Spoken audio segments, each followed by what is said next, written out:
Hello everyone and welcome to our presentation. In this presentation, we're going to talk about electronics component.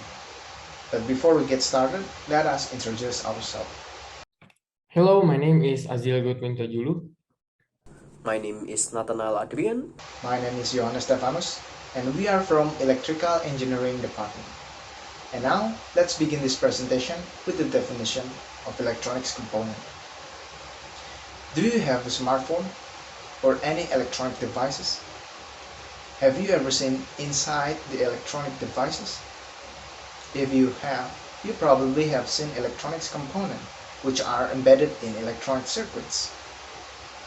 So, electronics components are the element of a circuit that helps in its functioning. In general, electronics component can be divided into two types. The first one is passive component and the second one is active components. And now let's break down the definition and the example of these two things. First is passive component. What is passive component?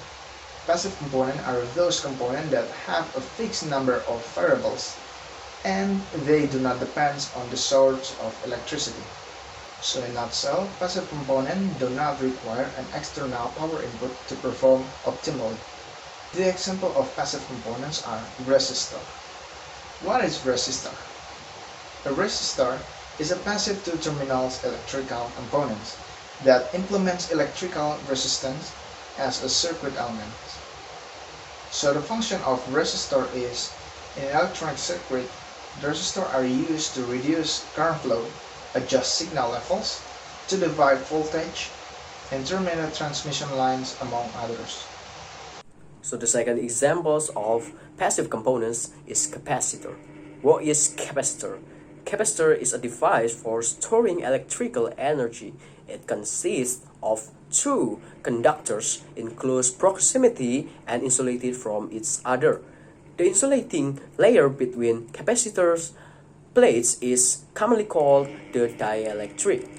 And then next, the function of capacitor. Capacitor has many important applications. It is used, for example, in digital circuits, so that information stored in large computer memories isn't lost during a momentary electric power failure.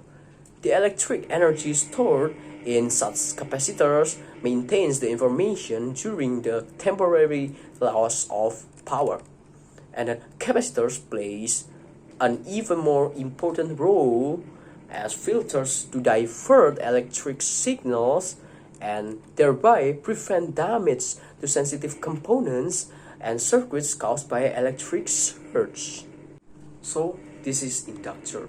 What is inductor?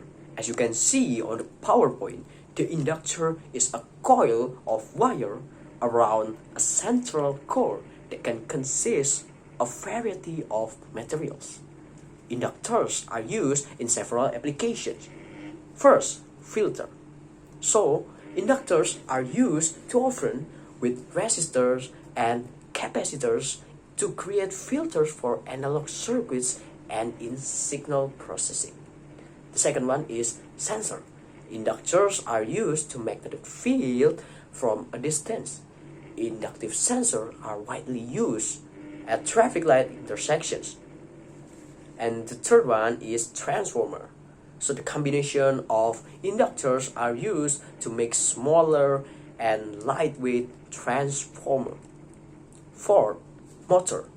Inductor motors use magnetic force to turn electrical energy into mechanical energy. So these motors are very reliable. And the last one is store energy. So like capacitors, inductors can also be used to store energy with limitation. Example, SMPS, switch mode power supply. So the next one is about the active components. So what's the difference between the active components and the passive one? So it's on the dependence on the source of electricity. So an active components work as an alternating current in a circuit or device, and that used to increase the active power, the current, and also the voltage. So there is many example of active components, but here in this presentation I would like to describe about diodes and also transistors. So the first one is about diodes. So a diode is a semiconductor device that used to act as one-way switch for the current. So let me explain about the one-way switch. It means that the function is to allow a current to flow easily on one direction, but on the same time, it restricts the current from flowing to the other direction or on the opposite direction. And the next one is transistors. Transistors is a semiconductor device too, but it used to transfer a weak signal from a low resistance circuit to high resistance circuit. So if it is hard to understand, then I will explain you in a simple way. So the transistor itself can be broken down into two words. The trans, which means the transfer property, and also the resistors, which means the resistance property. So if we combine it, it's a switching device that used to regulate the electrical signal.